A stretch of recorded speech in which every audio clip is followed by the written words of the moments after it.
I will focus on a concept and a topic that arise from two projects that I recently completed.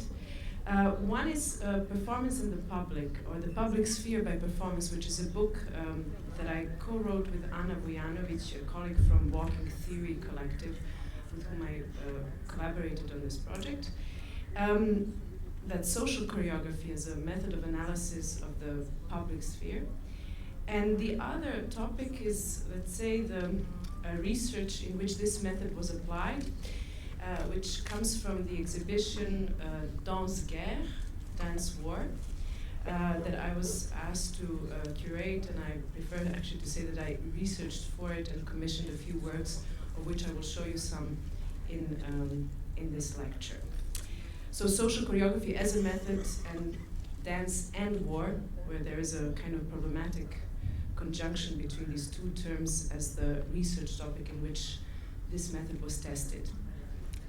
And I would like also to warn you that the context that determines these approaches I'm aware of is European, and let's say that it's Western liberal democracy as a hegemony nowadays, and at the same time East European experience that I have of having grown up in communism, where, let's say, the critical theoretical perspective comes, which I'm not attempting at all to adapt my talk or to. I'm interested in the confrontation that we might have in the discussion afterwards, in what this means here. This morning I woke up to the cries of the protests in the street, and I don't know much about it. I don't even attempt to bring it together.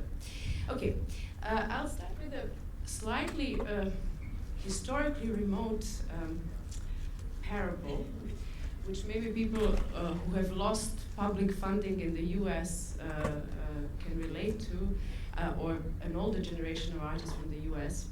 And it's related to the Cold War. So in 1954, when the US President Dwight Eisenhower spelled out his domino theory, in fear that the French exiting Indochina and the communist insurgency in Vietnam will make all countries in this region of Indochina fall to communism, Martha Graham Dance Company was sent on a Southeast Asian tour by an organization called ANTA, the American National Theatre Academy.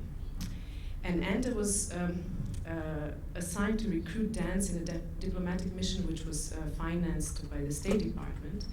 And it coincided with the initiative to found the Emergency Fund for International Affairs when Eisenhower went to the Congress and asked for the funds for performing arts, for all arts, but especially the performing arts, for the purpose of, and I will quote now, counteracting the impression of life in America as shown in the motion pictures. Or, as it was, let's say, more bluntly and eloquently said in a Jakarta newspaper, the prevalent notion that Americans live in a cultural wasteland, peopled only by gadgets, frankfurters, and atom bombs. And Martha Graham's mission was very successful. Even the communist-oriented and anti-American media and officials recognized her efforts of cultural diplomacy, and they wrote that she contributed to international goodwill, and that she's one of the artistes with a potent force for peace, that she's raising the Indo-US relations to a higher level. But what was key to winning the battle for the hearts and the minds of the people in the Cold War, in this Cold War affair, was not the epic narrative of the pieces like Appalachian Spring or the American Document that were on tour, but the characteristics of American modern dance that epitomize quote-unquote freedom, emphasis on the individual and the real, reification of the body that expresses emotion and movement. And the critics tried to explain why her work met such an enthusiastic response from the audience by calling it half like 2.5 hours that gave whole audience deep emotion. It's a choreography that celebrates the beauty and reality of the human body, and so on. So why I'm telling you this story is that for me it's an explicit acknowledgement of dance's power of persuasive expression. Or let's say that one mode that dance can do politics, when it doesn't do its internal politics, is by way of rhetorics as an instrument of ideology. So that the ideas can be persuasively expressed through embodiment, and that this is the work of social choreography. Now I'll return to this relationship between social choreography and war a little later. Now I'd like to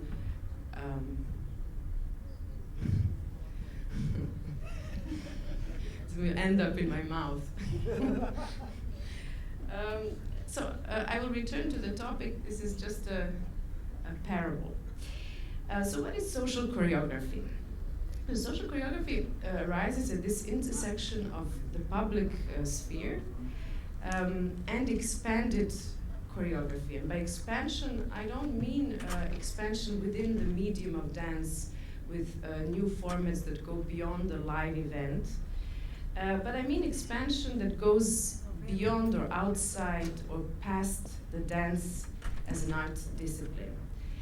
Into social behavior, where the focus is on movement, arrangement of bodies in space and time, and that is the organizational aspect of performance.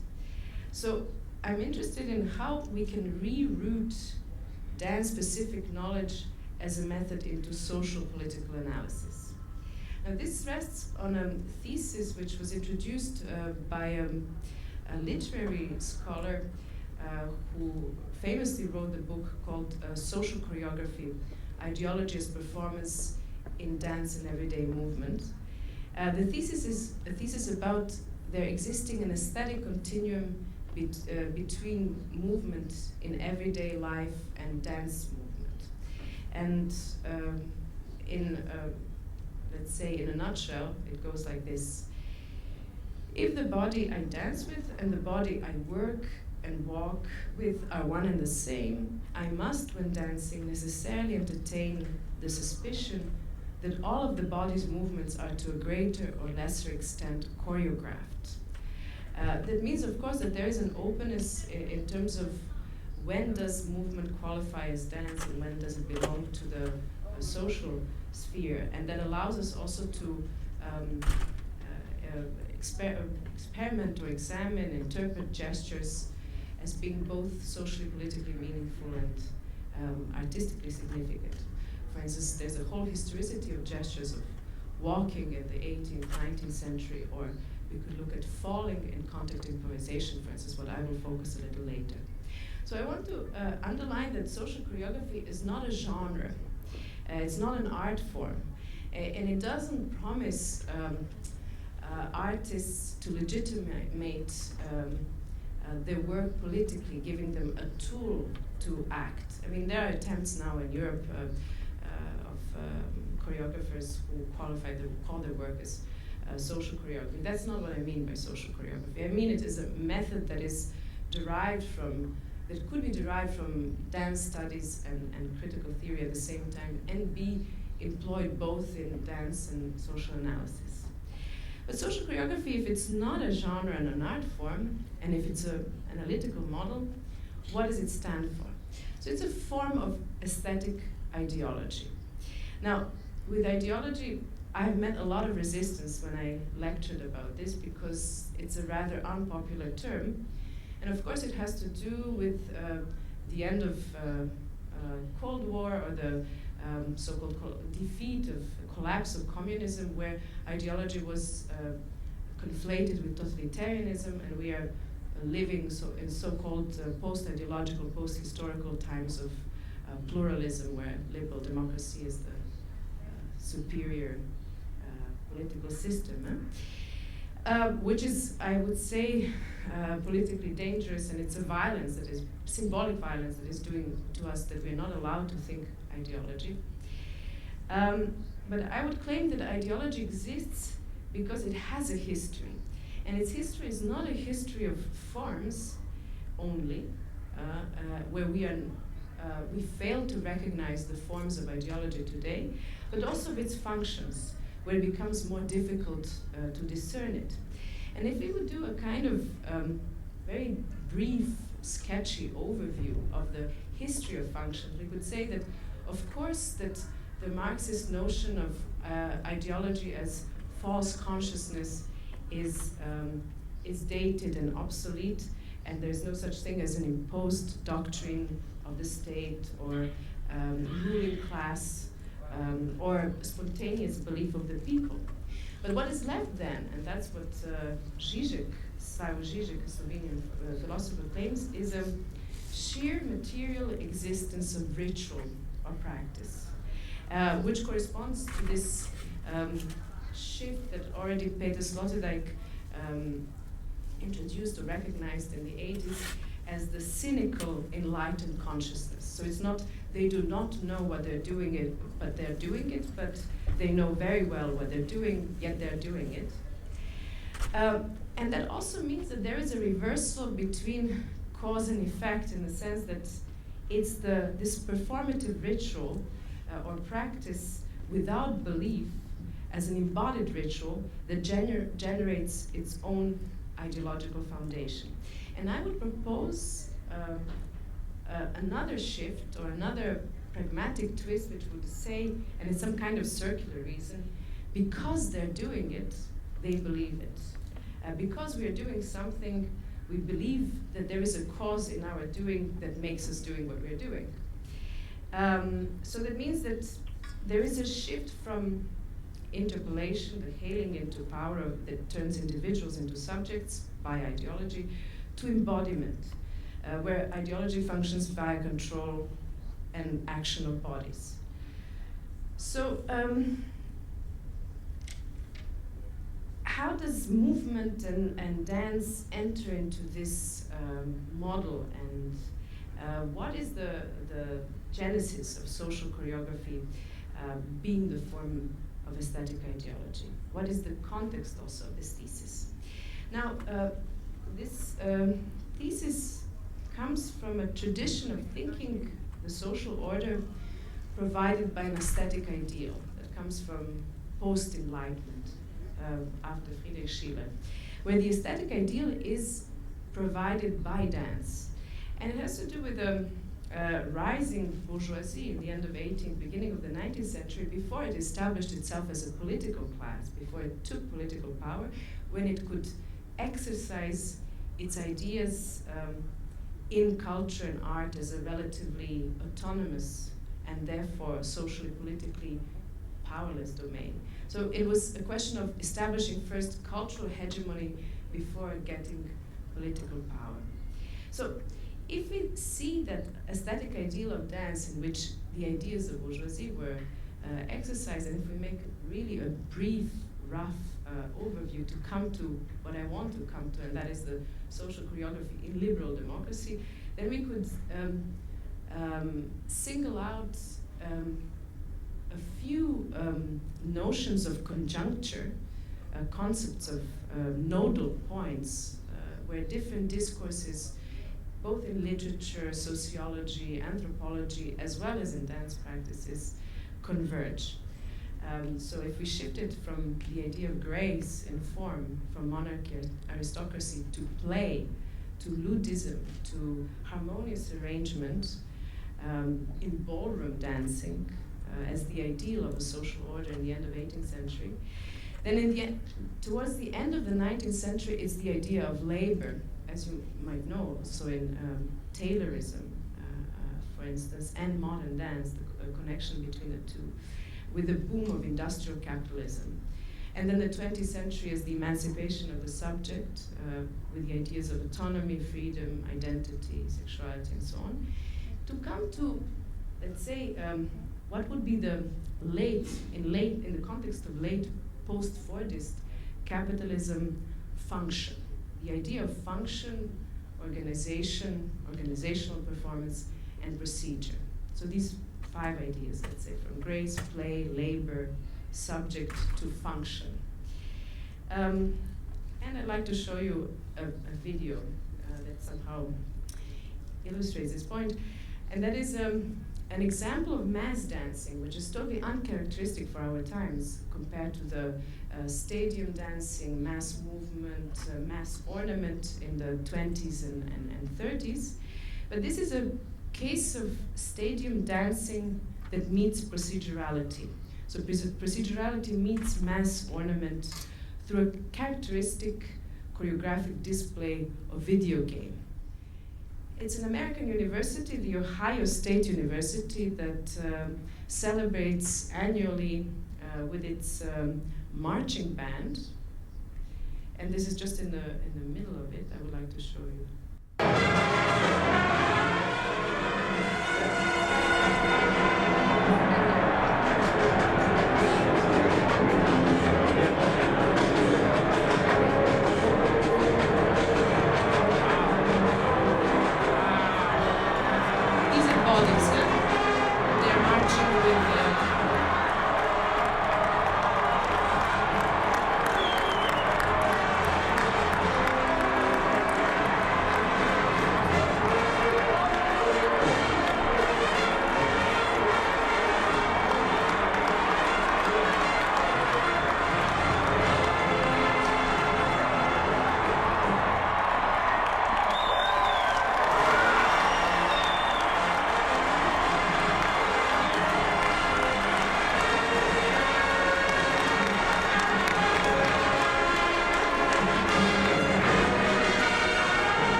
Than Arirang, the North Korean mass dancing, because of the choice of this completely voided mass ornament which comes from the video games, and this multitasking, because these bodies that you see, they're playing the instruments and they're mounting and dismantling various routines and images of these from the video games. So what would be the social choreography of liberal democracy? That was my question. What is what I will try to argue here, function towards proceduralism, procedures, the form of social choreography that instills, that rehearses the social order of liberal democracy in the Western key, in the key of hegemony, of course. And this comes together from reading a very peculiar document, which is a thin book, Choreography, Webster's Timeline History from 1710 to 2007, which is a book less than 100 pages, that traces all published uses of the word choreography. But what's peculiar about this book is that it's software generated. There is a name, but the name is of the author of a program that could trace out all the uses. And while browsing through this book, I wanted to extract what would be the remotest from dance and performance in order to understand the usage of choreography. And there were 3 registers in which I detected it, and that's molecular biology, information technology, and diplomacy.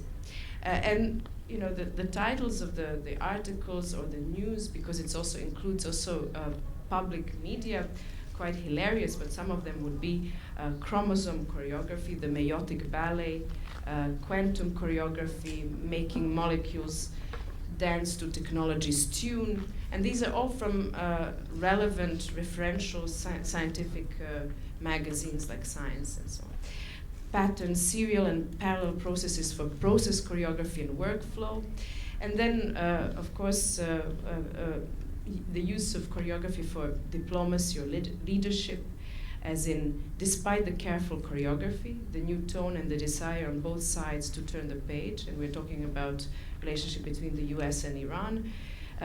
Some European officials are still wondering if Mr. Bush means what he says, or about Greeks preparing a security operation for the Olympic Games, which have been engaged by NATO. It says there is a lot of security, but again, it's the Greeks doing the choreography. Greece is in charge. and so on. This seems trivial in the sense that it's kind of clear we have a connotation from which we can derive what is meant by choreography. But what I was curious about is that somehow performance gave way its currency as a technical term to choreography, and what does that mean? What does that shift mean?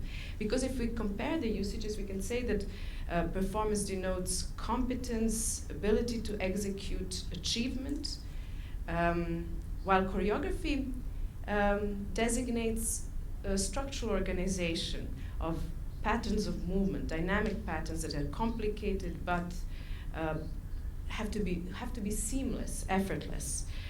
So it's a design of procedures to regulate a process, whether it's chemical, physical, algorithmic, political, diplomatic, doesn't matter. These were the usages that I could derive from reading this book. Now, to test this thesis, one has to find several registers in which perhaps it applies. And one comes from the experience of teaching, where I realized that teaching in art schools means actually more and more teaching procedural knowledge, which means that after this educational turn in the arts, a younger generation of artists, especially in dance and choreography in the context that I'm teaching, is particularly interested in exchanging knowledge about procedures, formats, and that this know-how becomes the meeting point for collaboration. And there's less and less talking about topics or problems or principles or concepts in that sense. So as if there's some kind of self-reflective obsession with these formats. And maybe a very characteristic evidence of that would be a text that a younger choreographer, Matt Ingvartsen, wrote, Procedure for Overproduction. I will read you an excerpt. You make something out of the something you have just made, you make something which cannot be bought, you make a gift, you make something which is the opposite of what you have just made, you make fake money and you sell it for real, you make a little note inviting people to invite other people, you make a meeting about what other people are making, you make a communication, you make a trailer for a movie somebody else once made, you make a performance for webcam that no one will watch, you make an animation, you make yourself into an animation figure who can make other things than you can, so you make voice expressions that no one can read but everyone can understand. You make something which has no physical existence, you make thoughts, make other thoughts, you make a lecture performance, you make a text out of the lecture and publish it on the net. You make a video registration which is so long that no one will ever look at it at all. You make a compressed version so they might anyhow. You make sure not to make compromises, and so on. So what we see here is a kind of extension of this chain of production as some kind of désœuvrement, as a dissolution of the work and product, and as at the same time some kind of idleness. And the width of that idleness. So choreography, in this sense, reduces to an operative reason and a dramaturgy of procedure. But a much more decisive register for me was to go into the political theory and into the theory of democratic legitimacy, which is, let's say, operating in liberal democracy, and which is referred to as democratic proceduralism. Now, according to this extreme position in liberal democracy, which offers this normative definition of democratic legitimacy, processes of decision-making and decisions that arise from these processes are assessed not on the basis of the result, on the quality of the outcome of the process, but on whether the process was appropriately constrained, whether it followed or implemented a procedure that legitimates it. So that the fairness of the process is a major criteria and not the outcomes, because we don't share standards for assessing the quality of the outcomes or the positions that we ultimately take. And there would always be a deep disagreement about reasons for and against proposals. So we have to make sure that we have means to stop the infinite delay or discussions that are long and that consume energy. We have to regulate this intercourse even if the norms that we regulate it with are imperfect. That's, let's say, the stance, the standard of political theory, and that says that, I mean, the ultimate conclusion of that would be that democracy is a procedure. As one of the advocates says, outcomes are by their nature open to dispute, but processes need not be. That means that there is an avoidance of disagreement in discussion, and that we have procedures to over-regulate process, and to kill what is actually processual about process, which is uncertainty, which is change, which is unquantifiability of the process. Now, an extreme example of a procedure which turns it into a paroxysm and is a parliamentary procedure called filibuster.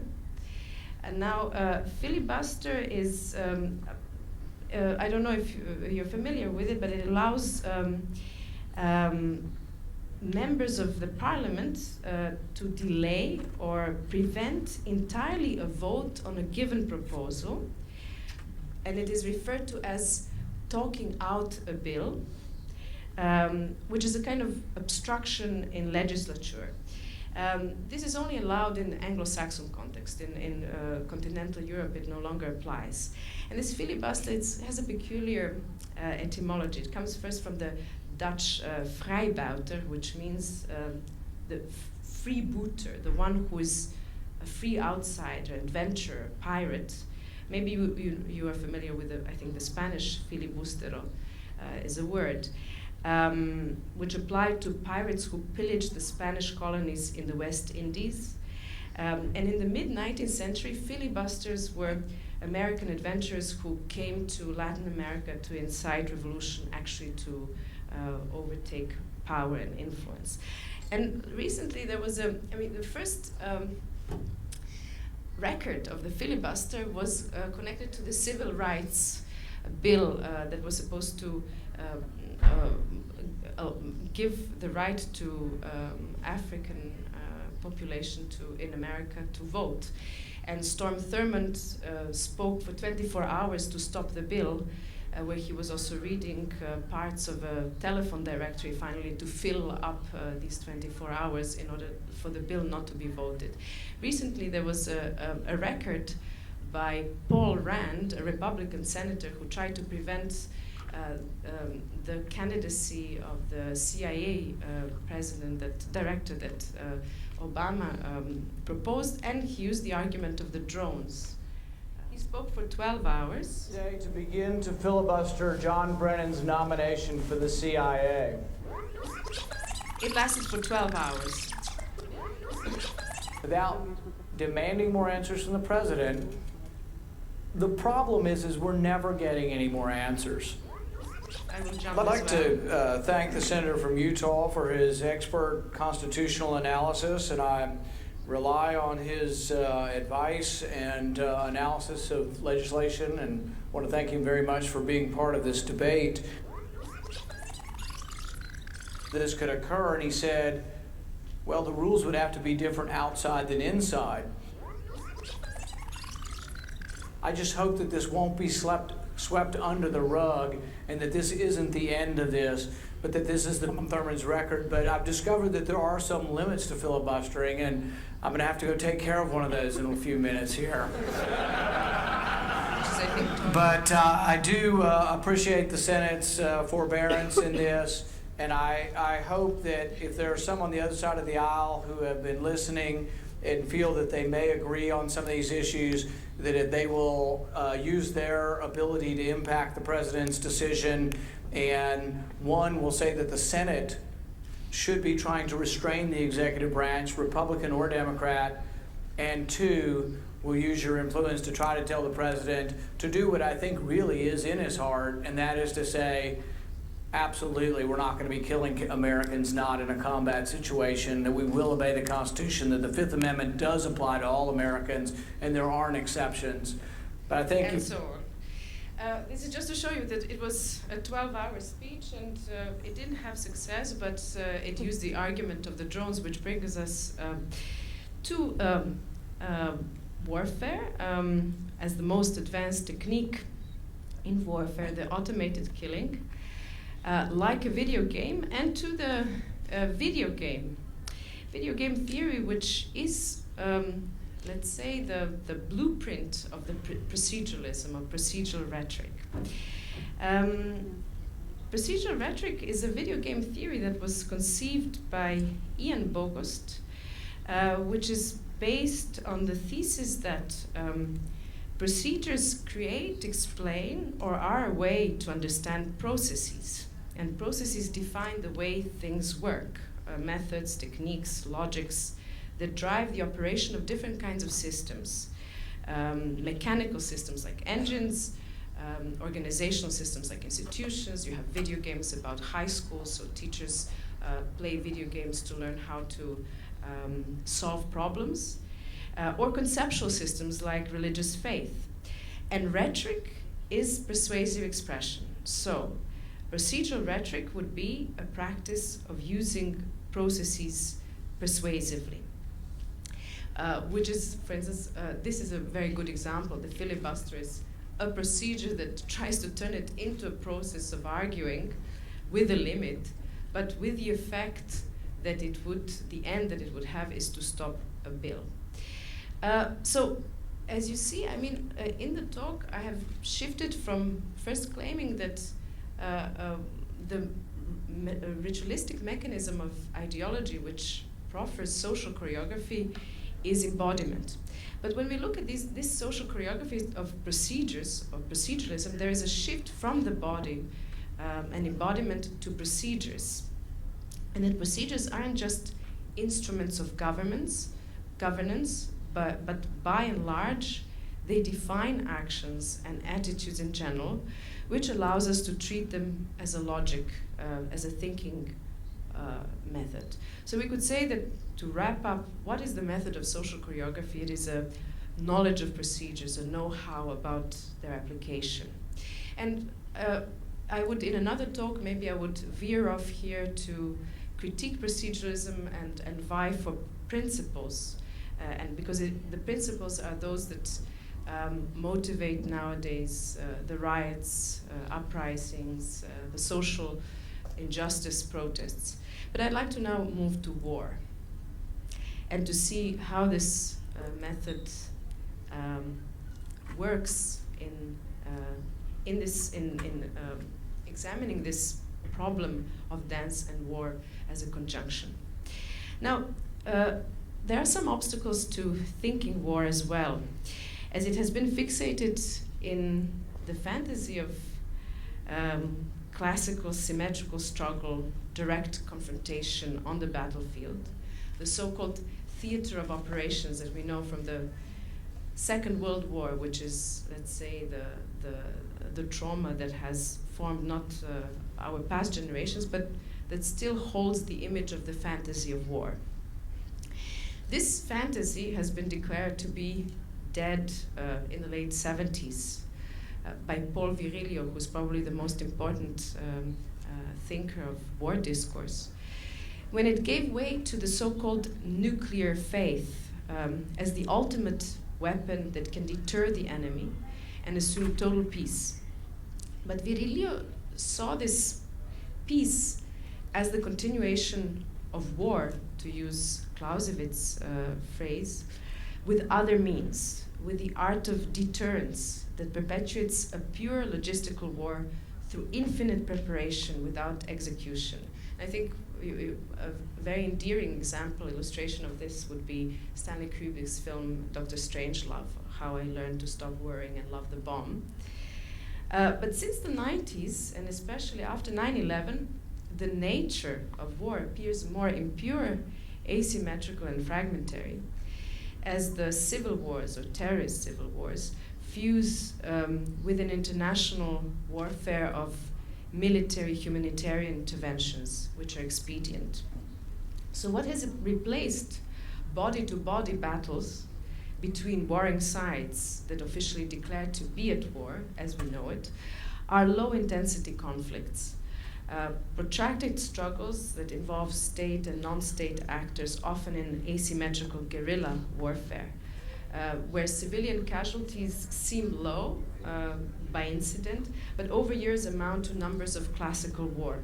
And the techniques of low-intensity conflicts are bombs, suicide bombs, hijacking, assassination, snipers, civilian occupation.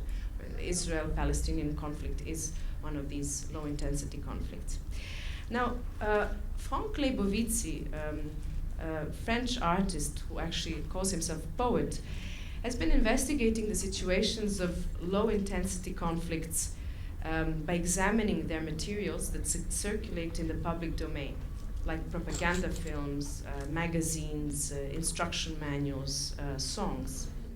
And in Messages to Brick Lane, Parade Ground, which is a non-choreography for non-dancers and belongs to a series of mini-operas for non-musicians, where obviously there is an unorthodox use of opera because it's a term for a configuration of heterogeneous elements. It's nothing to do with operatic singing, obviously. He redescribes a video found on internet which presents military training of a political group in an improvised camp. And I'll play this video.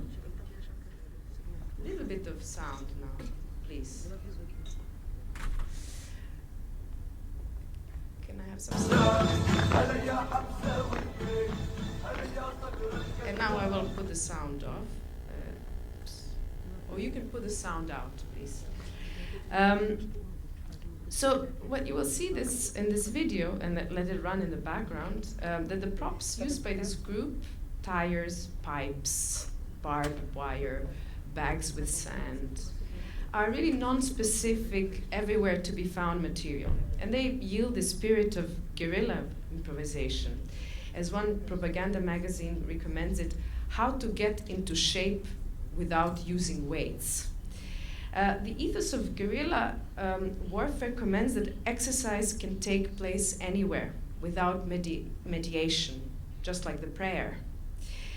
But the training that we see in this video, especially as we go along, and I will jump a little bit,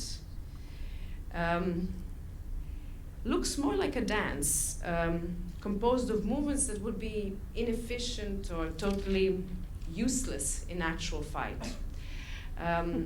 The question arises as to their necessity. When will these warriors be in a situation to use these movements when wars are now more operated remotely, automatically with drones and snipers?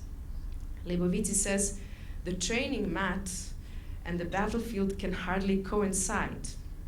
Additionally, what we see there is an audience that is watching, that is surrounding this ground. It's family and friends. So it's more a kind of ostentatious performance.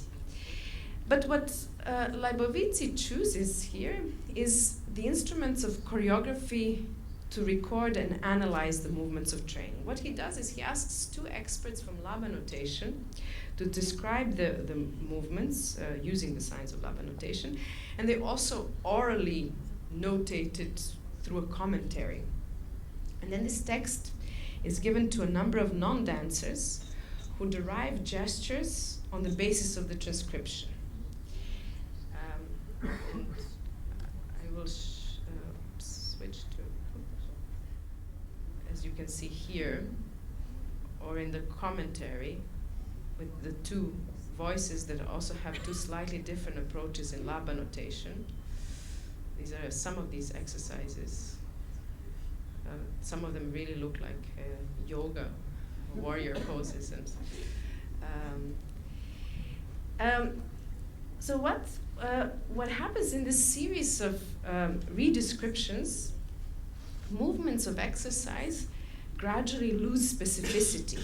They become more and more heterogeneous and more generic at the same time, unrecognizable, so floating context-free. And what Leibovitz attempts to, what is his operation here, is to transform this work into a situation, what Isabel Stengers calls a situation in her ecology of practices. So it's to create a network or a milieu of divergent practices and knowledges, activities and tools, materials and signs, things and concepts, as well as divergent relations between this network and other networks, and actually produce it into a tool for thinking through in the middle of what is happening, where milieu is a Deleuzian pun denoting both middle and environment. And this method underlies that a tool is never neutral, and therefore isn't a general means to deploy in every situation, but is transformed by the hand that uses it. So what is discovered in this choreographic redescription? Leibovitz writes, an exercise shapes bodies as well as spirits, and only the public, audiences and collectives produced by those trainings could distinguish between movements that are formally identical. If not, how could we explain that the same props can be found in military training camps, in kindergarten, in health walks, in dance shows? An exercise cannot be read but through its consequences, and only this kind of understanding will allow to grasp that although they might use similar gestures, Robert Morris's body motion space things that we see here in the end, in these images here, or William Forsythe's fact of matter, are nonetheless attached to different worlds whose publics are distinct. So no artistic practices exist, only distinct ecologies. Now, what Leibovitz's choreographic redescription of this little war dance, which like all war dances is a form of muscular and ideological bonding in preparation for war, shows that it is only a parade, a kind of self-referential internal network media image that says little about how, why, when, where, which case, for whom these warriors will fight. It preaches to the converted, very much like contemporary dance sometimes does. So choreography here is a tool to inspect a situation, to rewrite the documents with poetic means that I show. And let me show you the images from the actual installation, where you see the props that reconstruct the training ground, also the scores, the images. So this is from the exhibition Danse Guerre. But perhaps the political effect of this poetic document here is that it banalizes and brings back home a weak image of war, in contrast to the fear that imagines weapons of mass destruction and fanatical terrorists. This installation invites spectators to perform the documents, for instance, execute movements whose props and timings are provided, and perhaps in such a way slow down the reason that forms opinions or strong passions about events and actors far from us who aren't entangled by them. So social choreography here isn't an instance of aesthetic ideology, but an instrument that slows down ideological judgment. And now I'd like to show you for the end a second work that I presented at this exhibition, which is part of this research on dance war. Let me stop this. Steve Paxton said, to study fighting is something we can't be afraid to do. I was interested in the emergence of contact improvisation, which is parallel to the end of the anti-war movement in the mid-70s in the US. Now, 40 years after its emergence, contact improvisation is a movement practice and a training technique whose advocates still claim the political motives with which the movement was started. That it's egalitarian, explorative, emancipatory, that favors spontaneous, immediate physical action, which should be then political and so on. But of course, there are the views of those who do not share the enthusiasm of contactors. And the early criticism is nowadays confirmed, although it aspired to be a grassroots folk art. It was early on recognized that it serves the needs of the white, liberal, middle-class, college-educated young people. Or as one dancer told me, contact makes ourselves whole. It balances us. Now, over time, it became a kind of virtuosic technique of a duet form, but the emphasis on contact is greater than on the risks of jumping, falling, colliding in air, or what was compared with wrestling. So there's a holistic conception of the self behind it, which, according to one of its, let's say, most eloquent critics, Mark Pritchard, who stepped out of it, who was a practitioner of contact but stepped out of it, promotes a passive perspective on life, relaxation as more natural than tension, going with the flow of natural events rather than attempting to shape these events on one's own. But before it was criticized as being New Age, a kind of, I like very much the expression, post-hippie suburb of the soul, contact improvisation was an art sport. That's how it was deemed, which was associated with Paxton's training in Aikido and athletics. And it emerged about the same time when Paxton made his explicitly engaged action pieces against the Vietnam War, the most famous one, collaboration with Winter Soldier. Now, I was interested in what Aikido, the martial art that distinguishes itself from other martial arts, by redirecting attack and blending with the attacker, did for contact improvisation in relation to war. And what happened to the more robust athletic qualities of these first attempts in 1972? And was there any connection, deliberate or latent, between this roughness that contact was, which surprised me when I looked at the early documentaries, early footage, and these post-war, post-Vietnam War political attitudes, moods, and positions. So I interviewed him and I made a film with Leonard Laberens called In a Non-Wimpy Way, which I would like to show you, and then we can discuss it briefly. Country setting, but I don't think there's any disengagement. I think I'm just as angry as I was in the 60s. And here is where I cultivate my pessimism.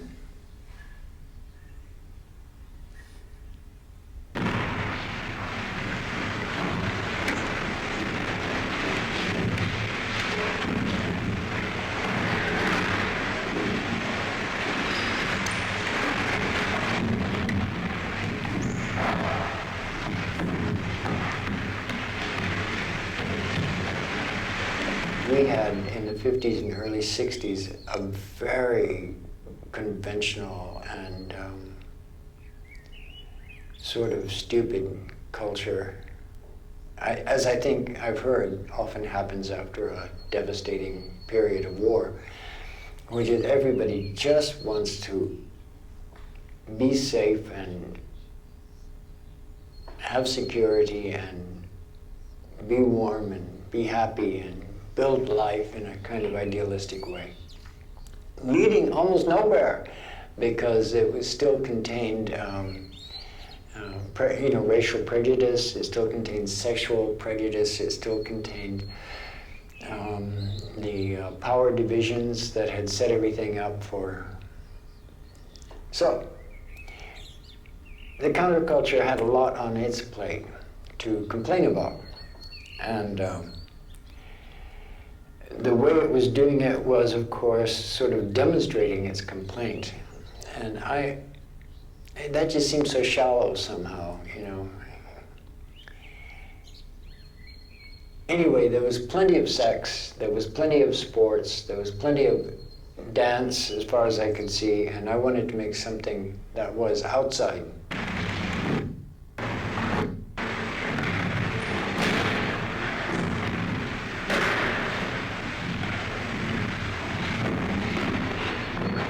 For magnesium first, We have a little technical problem here, which happens. early 72, and it was, and Grand Union was there, and we were all teaching. And so for these young men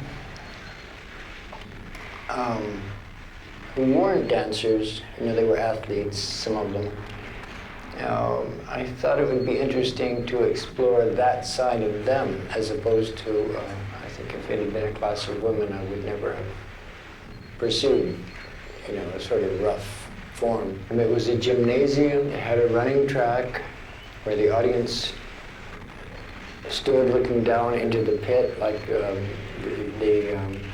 like the Roman audience looking down into at the gladiators.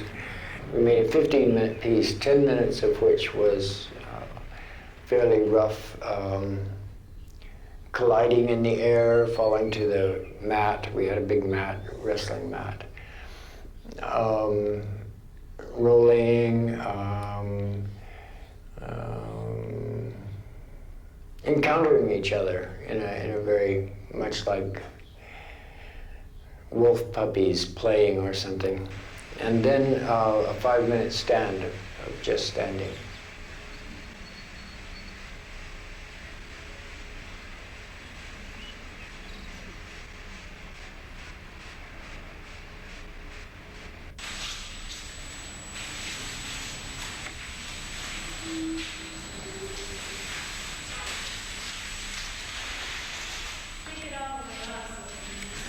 I had done a lot of Aikido, and I had gotten the idea that really you could just jump off the planet and not worry about how you were coming down.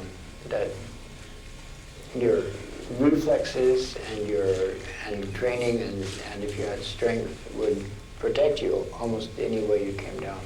It's not true, but I mean, I'm just talking about the vision. It's just very nice to be able to put your all into practicing something in which the aim is to engage in the struggle, because I think psychologically that's something that we can't be afraid to do. At the same time, the preservation of all concerned, you know, just a very broad sweep of thinking there. You know, it isn't like I'm going to injure or defeat or smash or all the other words we use for victory in English these days. I mean, it's pretty violent field to enter into the language of sports or politics or all the other places where winning and losing seem to be such primary goals. But that winning should be the preservation of both opponents. You were responding with harmony to the violent, unbelievable sort of philosophical leap in movement or in martial arts there.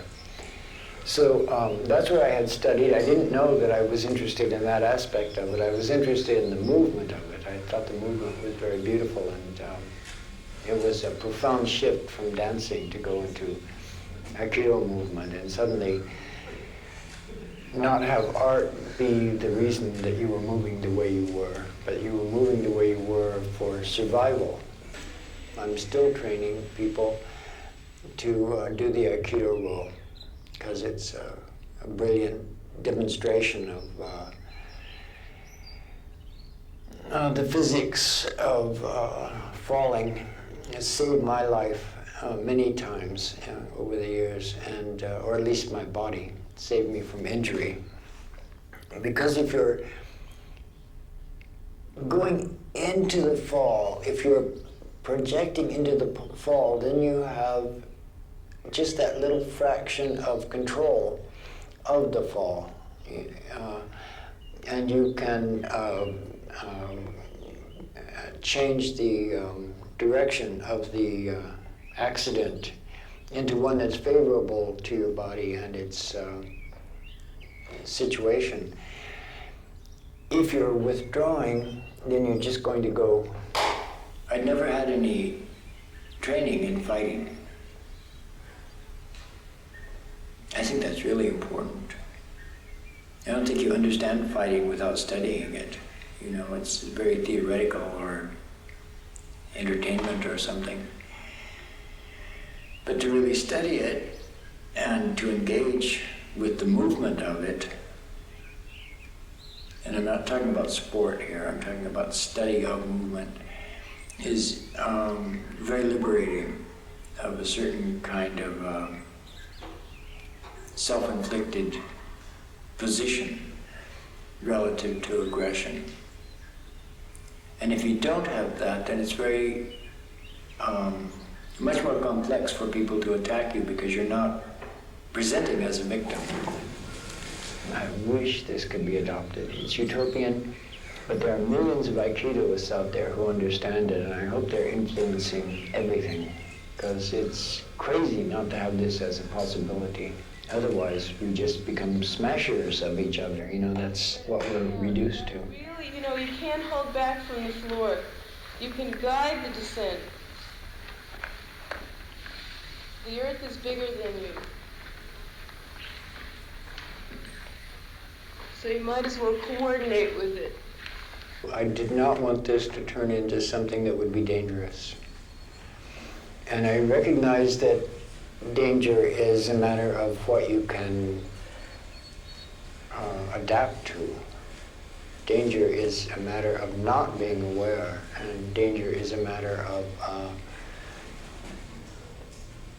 maybe not staying comfortable within your body. At the same time, some of the possibilities in this work were relatively new to people, at least as adults. I think as children we all experienced, being played with by adults, and so, but then it didn't matter. Then we had no responsibility. The adult was responsible, but here, two adults are both responsible.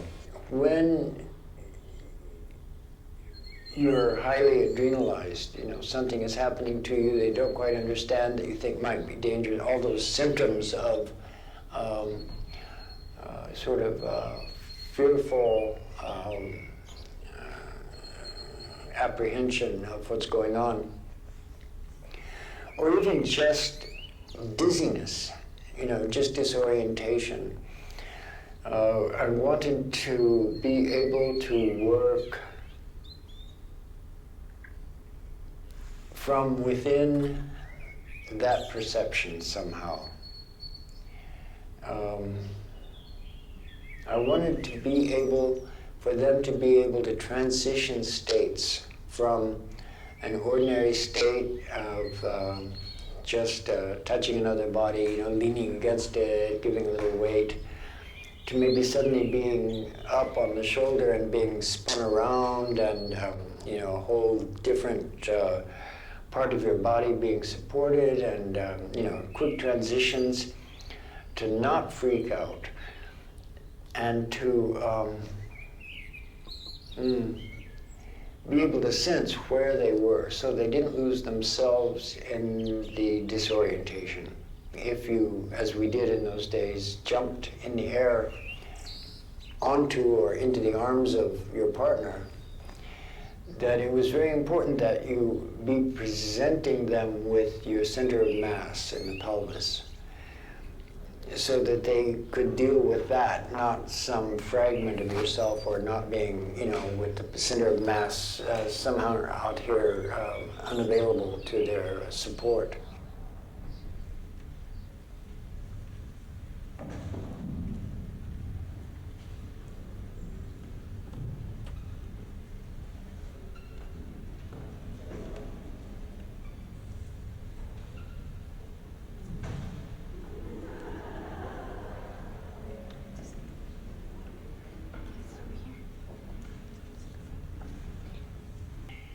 So the reason it's called contact improvisation is because there is a third entity that arises in this state. It is the state, hopefully, you get to the state of agreement between the two of you that neither one of you is leading.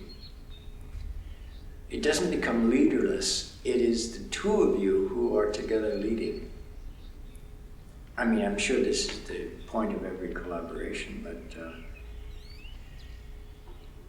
it's a pretty good example of how it works when it's made very, very simple and you just examine that potential. So yeah, you're not just taking responsibility for yourself, you're taking responsibility for two other entities. One is your partner, who you hope is also taking care of you.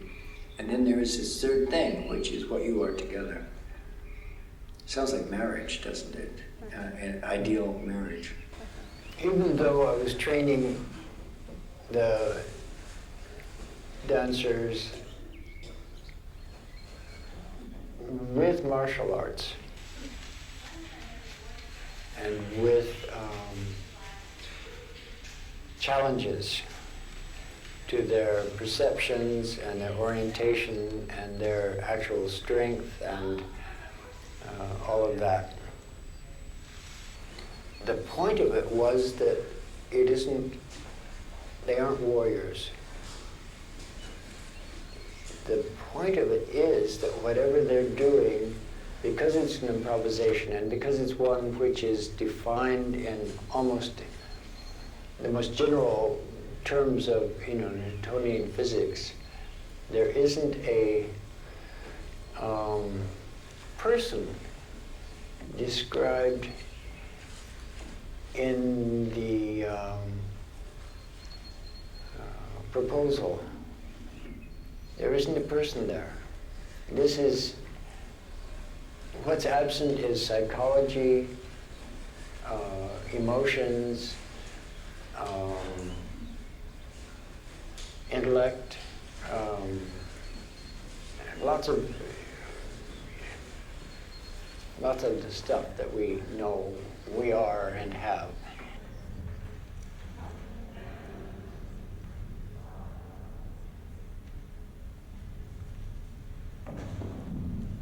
Is contact improvisation enough to be an antidote for the aggressive tendencies that we have?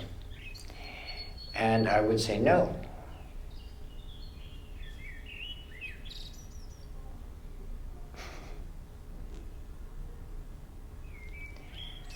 Christianity isn't enough either. Buddhism isn't enough. Nothing has stopped it from happening so far. The problem is, as always, with everything you set up and you think, okay, this is really going to work, young people come along. Babies are born and they grow up and they don't know shit about what everybody else is working on, and they just start doing their own thing. And they go through their hormonal stages and they just mess everything up. Children are the problem. No, I can't say that, but I have said it, so I can't unsay it. And after children, I would say the problem is adults. And because if there weren't adults, nobody would care what the children did. Half the nation is overweight. What does that mean? What does that mean in terms of our food production, our food preparation, our lives? I mean, it's, I'm depressed, I think it's a trap. I didn't think it could possibly happen this fast. I thought it took centuries for empires to decline, not a generation. Didn't know you could just kind of fall off your throne, and flail helplessly, trying. I used to be up there, but now I somehow can't seem to get up, Something like that seems to be happening. Whether we will fall off entirely and not be able to get up, I don't know. So am I critical or am I observant? Or is there a difference? I don't know. Do I observe what I critique? Do I critique, therefore I observe? I don't know.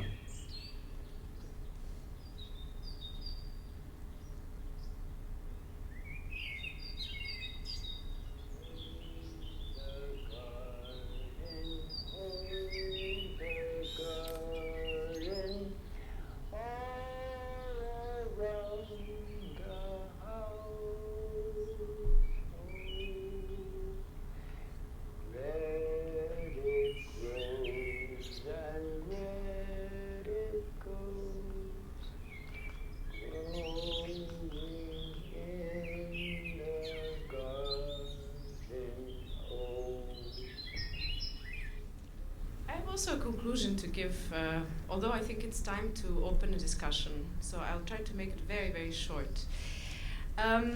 So there's one thing that when Steve Paxton looks at me and says they're not warriors, he's making a point to the question, to my question,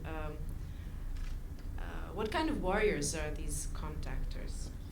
And I couldn't take it out of this context of the Mad Brook Farm, this beautiful scenery of Vermont, where Paxton retreated with his comrades in this post-Woodstock, post-1969 period, which used to be a hippie colony, and now is a place to work, to grow one's own organic food, grow old, and far from suburban areas and cities in the US, and to be largely withdrawn from the society.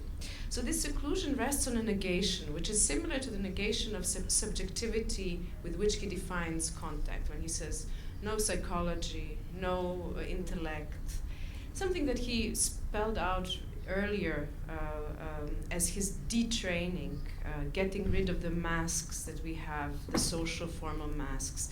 Dancers are not people in the social sense, he says, but in the animal sense of the word. Bundles of nerves, masses, and bones. So what I understood then is that, and that's maybe very exaggerated, it's a bit the legacy of somatic practices that unfortunately dominate dance nowadays, is that this could be accounted for by a kind of mechanism of immunization.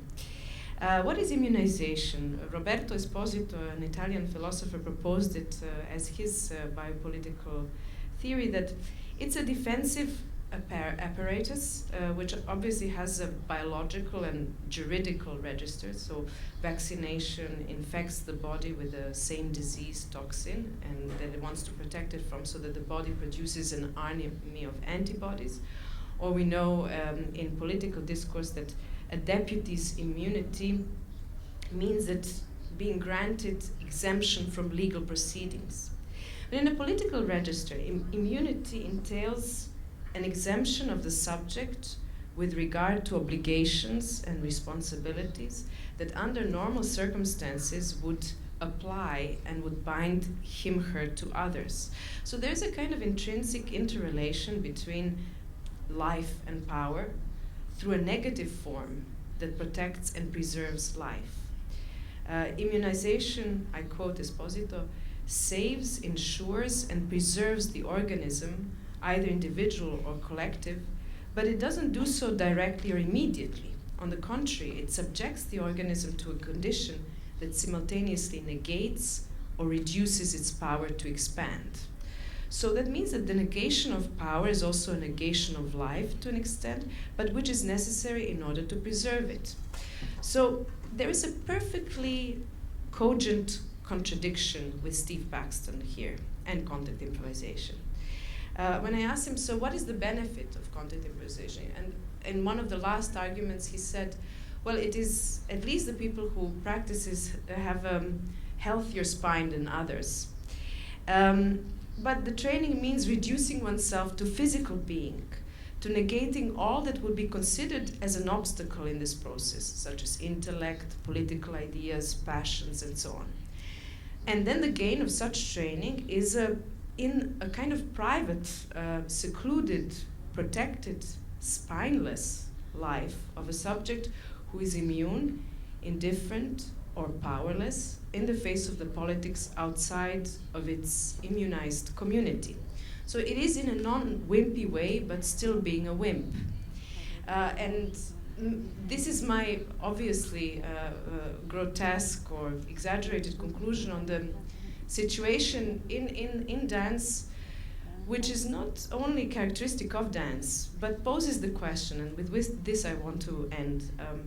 Should artists and dancers included be exempt from the duties of citizenship? And how do they practice citizenship without falling into the trap of aestheticizing politics, or even worse, the political idealism of, that legitimates their work, their practices as being political? Thank you.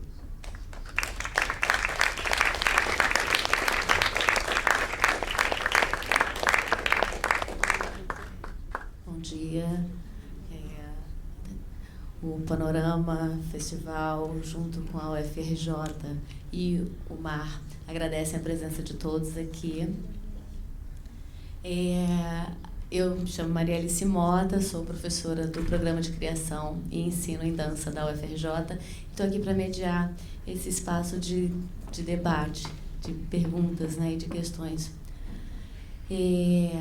Muita coisa, né, cabeça fervilhando, principalmente num momento como o nosso, aqui no Rio de Janeiro, que a gente, no Brasil, de uma forma como um todo, que a gente está vivendo um momento em que os movimentos de manifestação estão nas ruas, né, e vem a Bojana falar de coreografia social, né, e isso atravessa a gente, porque a gente ainda não sabe muito bem como os movimentos vão repercutir, como os movimentos que a gente está vivendo vão... Que tipo de coreografia, né, eles vão gerar, ou já estão gerando, né, eu acho que já estão sendo gestados. Mas esse olhar da coreografia social traz para a gente muitas inquietações, me trouxe muitas inquietações, né? Então, assim, eu vou abrir para perguntas. A Bojana disse que vocês podem fazer a pergunta direto, não precisa escrever. Eu tinha uma questão que, na verdade, a Bojana acabou respondendo agora no final, né, porque eu ia perguntar justamente como é que era esse olhar da coreografia social, metodologicamente falando, sobre o trabalho com o Steve Paxton, né? E aí você trouxe as questões que meio que me responderam, né? Então eu queria saber se temos questões, e eu acho que temos muitas, mas se tem alguma formulada já para a gente trazer aqui para a Bojana. Hi, Bojana. Thank you. I would like to ask you if you can clarify me.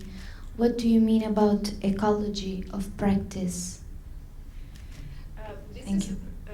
This is an epistemology of practices that is both, let's say, epistemological, but with its politics and with also some ontological assumptions.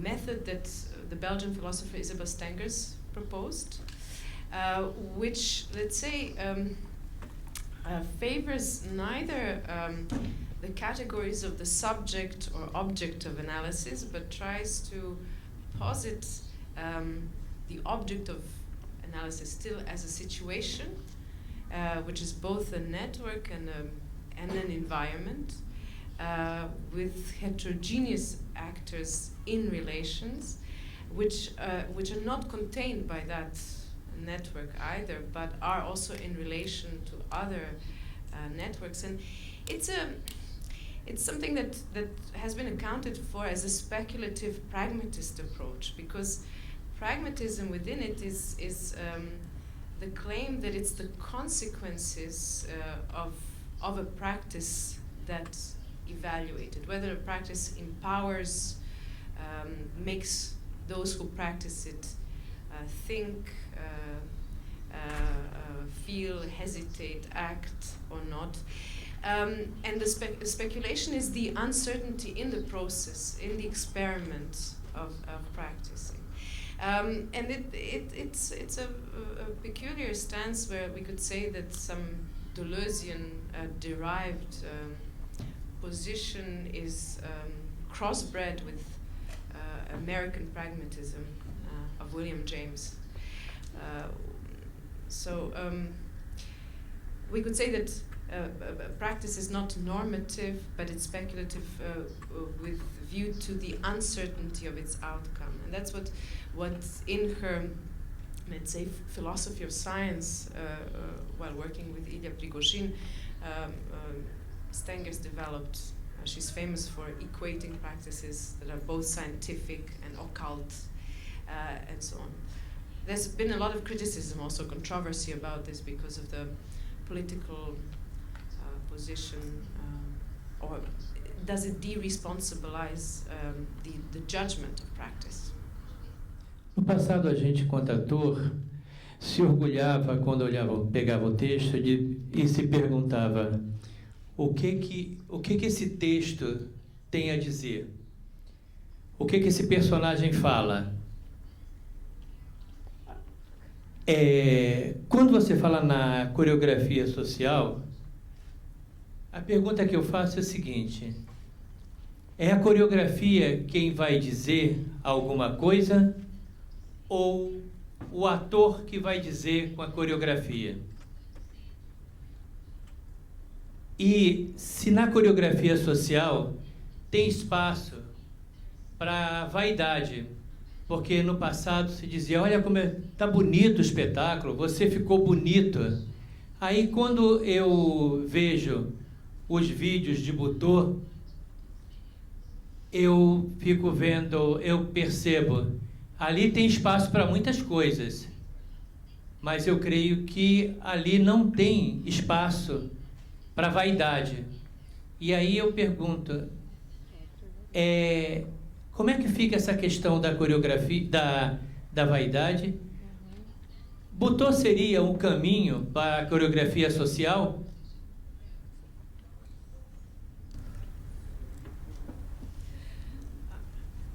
I'm not sure if I can answer this question. I'm not sure if I even understand it, but I would like to relate to it somehow. You know how usually academics, they always find a way out in these situations. I'm very bad at it, I have to say, but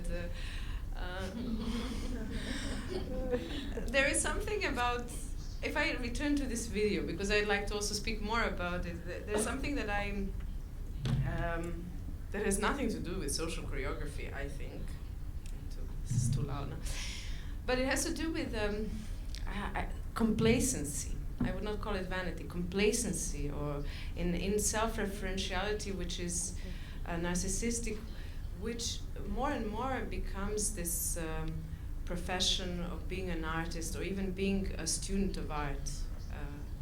In Europe, I would say. And I can't generalize this globally, I don't know. But it is something that is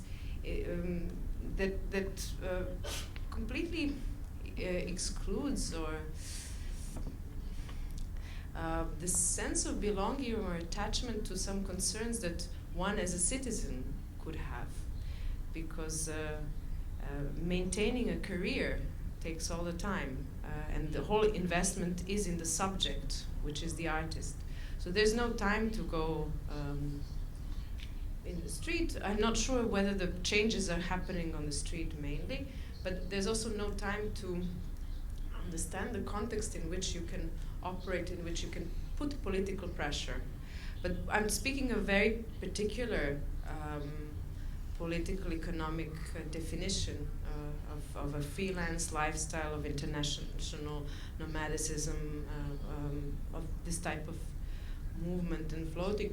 So I think that in that sense, artists don't do politics as citizens, but whether they do other politics, maybe rhetorically. But what I said before, in this power of persuasive expression, I'm a little bit at the moment in the of saying let's separate, let's not burden art with that role. I'm not an advocate of activism where art becomes the instrument. I don't think that artists are more capable of political changes and political process. On the contrary, I think they are a little bit invalid in many cases. But okay, this is a very strong statement. It doesn't answer your question, but É a respeito desse último comentário que você fez no final da palestra, que você dizia como pensar na coreografia social como um pensamento de composição política que não caia no risco de uma estetização da política. E aí eu fiz uma relação com a noção de estado de guerra e estado de polícia. Enfim, digamos que eu aproxime, eu vou fazer uma afirmação meio arriscada aqui agora, de aproximar a noção de estado de polícia próxima a uma lógica da relação entre arte e política como uma composição de engajamento, digamos, uma arte engajada que em algum momento retorna a uma lógica de centramento, de sentido, né, e de persuasão, a partir desse centramento de sentido, e pensando no estado de guerra como um possível descentramento e até mesmo a disseminação, né, uma certa impossibilidade de conter dentro da composição artística, da contenção de sentido naquela composição, ou seja, como que uma obra consegue, ao invés de persuadir uma determinada lógica, mas sim disseminar aquela lógica, né, de alguma maneira fazer ela explodir incontrolavelmente. E eu queria fazer a contraposição disso com um modo de composição. Eu assisti uma palestra sua, na verdade um lançamento do livro da Anne-Thérèse, em que ela mostrava uma maneira de compor, uma lógica de composição, né, tipo gestos, poses e mudanças de poses, enfim.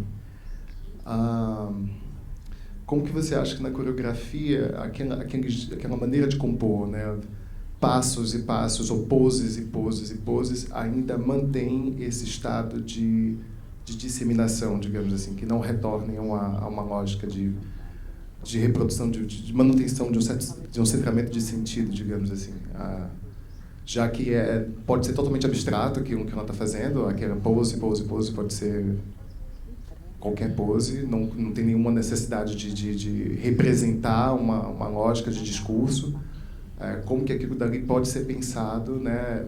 É quase que um gesto de recuperar a coreografia de um espaço fora de um lugar de engajamento, digamos, de uma temática engajada, enfim, se é possível pensar assim. Não sei se está muito claro, mas eu também estou tentando formular aqui a partir do que você falou.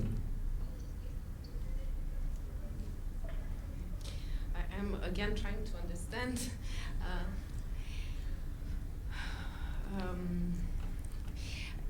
There is, I see that there is a danger with social choreography being understood as a practice or as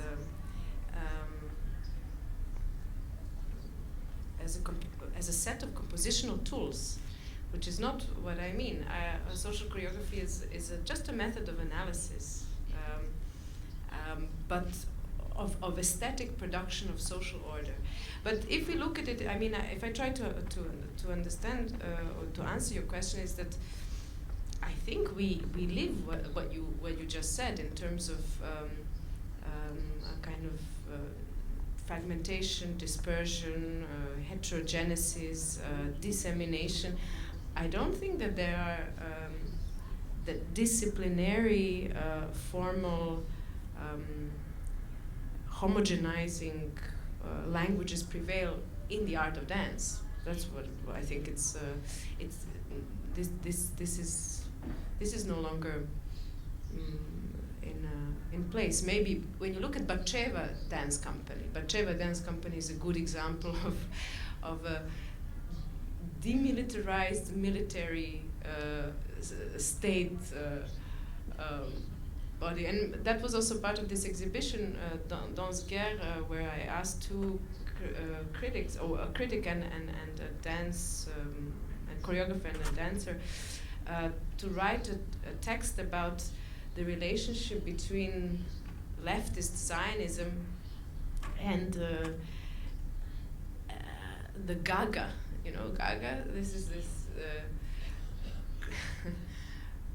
training that was developed by Ohana Harin, who's the director, leading choreographer of Batcheva Dance Company, which is by far the most popular and funded dance company in Israel, and touring a lot internationally. And that has a lot of common points with contact, but it's much less defined physically. And it's about whatever body, but a kind of fierce whatever body that can produce whatever kind of movement. Finally, it all looks the same, which is very strange. And it is demilitarized because it's not it's a deeply sensual and flexible body that it promotes. So for me, that would be an analysis of really a contradiction, of a kind of political unconscious denying the repression of occupation that is going on in Israel, for instance, with a language that finally does produce a homogeneous or homogenizing image of the body. I don't know if Batcheva is at all known here, but... Yes. Olá, bom dia. Eu me chamo Tiago. Eu tenho duas perguntas que eu estou tentando pensar a partir da sua exposição. A primeira delas tem a ver com a menção que você faz a Stan Getz. Eu fiquei pensando naquele livro da Stan Getz, La Sociologie Capitaliste, onde que a Stan Getz ela estabelece uma interlocução muito efetiva a partir de Seattle, do movimento que aconteceu em Seattle, com a contribuição da Starhawk e de um grupo um pouco mais expandido de ativistas femininas, mas que se auto-intitulam como witches, como feiticeiras ou bruxas, difícil traduzir para o português. Você consegue estabelecer algum tipo de paralelo entre essa aposta que a Stan Getz faz nesse olhar, nessa abertura para tentar aprender, fazer um trajeto de aprendizagem, como ela diz, com o trabalho da Starhawk, desse grupo, e com a sua observação da herança do Paxton? Eu digo isso porque, para mim, eles têm, pensando em termos genealógicos, eles estão ligados a esse movimento hippie dos Estados Unidos, de questionamento da guerra do Vietnã, e não sei, fiquei curioso se você conseguiria estabelecer alguma relação entre eles, no sentido de que também há uma certa insularidade, um certo isolamento deles no sentido do que acontece hoje, né? E a outra questão, eu fiquei pensando se seu uso...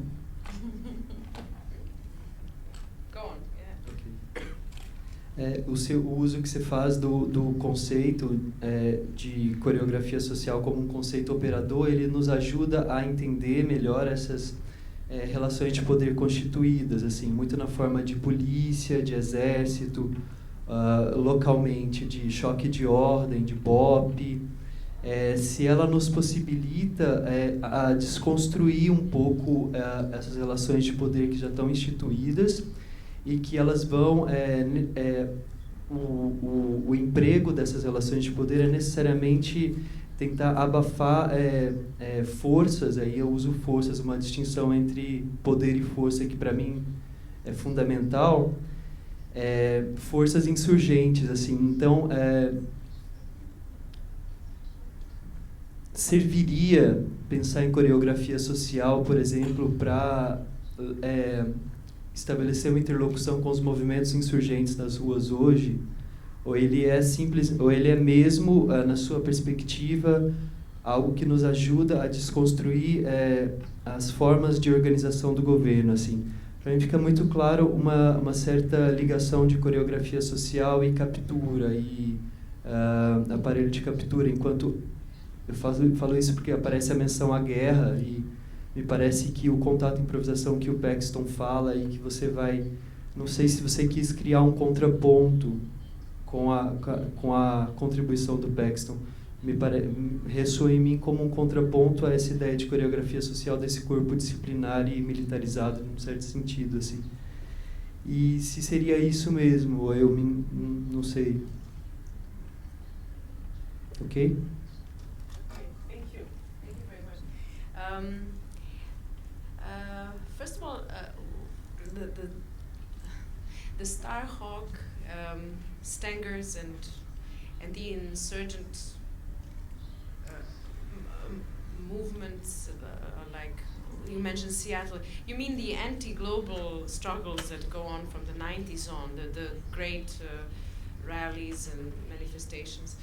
I think that there was more political organization to them than what we see now in this large protest against social injustice like Occupy or Indignados. So what I lack and what is social choreography a method for that? I don't know. I mean, first of all, I don't mean by it militarized disciplinary apparatus. Actually, I think that the social choreography has become a technical term that replaces performance because it is about complex concert action of various actors and domains of power that because there's so much delegation and mediation, we don't even arrive to understand the procedures of that, and that's why it's difficult to even go into politically organizing all these civilian protests, all these movements, when the demands are clear. Like I have participated in one protest which was, I think, successful in the sense that we managed to change what we were claiming, and that's student protests in England while I was studying there, and for instance the closure of our department and the tuition fees, and there you understand that there is an attachment which also allows you to enter the struggle and learn what are the factors that are contributing, what is the practice there. And I think that with anti-capitalist movement, which I'm of course sympathetic to, and I also go and walk, but I doubt while I walk what this walking does. And I do remember that, for instance, in England when we were protesting, there was among the students one that was a dancer, and she said, okay, let's use some movements. Let's not just walk, or let's not just stand and shout, and so it becomes ornamental, I would say. I don't think that any gesture from movement or from the bodies, we need not just the bodies in the street. We need people to understand better what's going on, and the problem is that we lack tools for them. For that, and we are politically handicapped. So when I speak of social choreography, I don't mean body discipline or embodiment or expression of the gestures. I mean, the counterpart with Steve Paxton, you're right. It was exactly. I mean, it was a counterpart, and it was the gesture of falling. And you know, in the video, you see that the falling comes in two ways. The falling, the Aikido roll, with which he equips the dancers to not become victims in danger. But what is danger for Steve Paxton is also street life in New York. I mean, this is also what he talked to me about. So it is, let's say, metonymic to danger in a kind of politics of fear, you know, that which sort of dominates, especially the U.S. And then it's the falling when he says, in the end, you know, all the commentaries that he makes about what do we do with this overweight population, and the quite incredible remark about, I couldn't believe that one could be out there and then that one could fall, and it would take only 10 years for an empire to decline. I thought it quite extraordinary statement in a sense, first of understanding one's own superiority on the one hand, and this falling, you know, and this, I think that becomes a certain gesture that is more meaningful than what it does only. It's meaningful also in what it does in contact improvisation, but it also is this falling out of or going out of the public as political sphere. Because this is where we also somehow disagreed, and I don't know if in the film you could sense this tension. E nós agradecemos a presença de vocês aqui, agradecemos a Bojana. Convidamos todos a continuar, né, na programação do festival, que está muito bacana. Nós temos uma mesa às 2 horas aqui mesmo, não é, Naíse? Então, agradecemos a presença de todos. Muito, muito obrigada, Bojana. Thank you.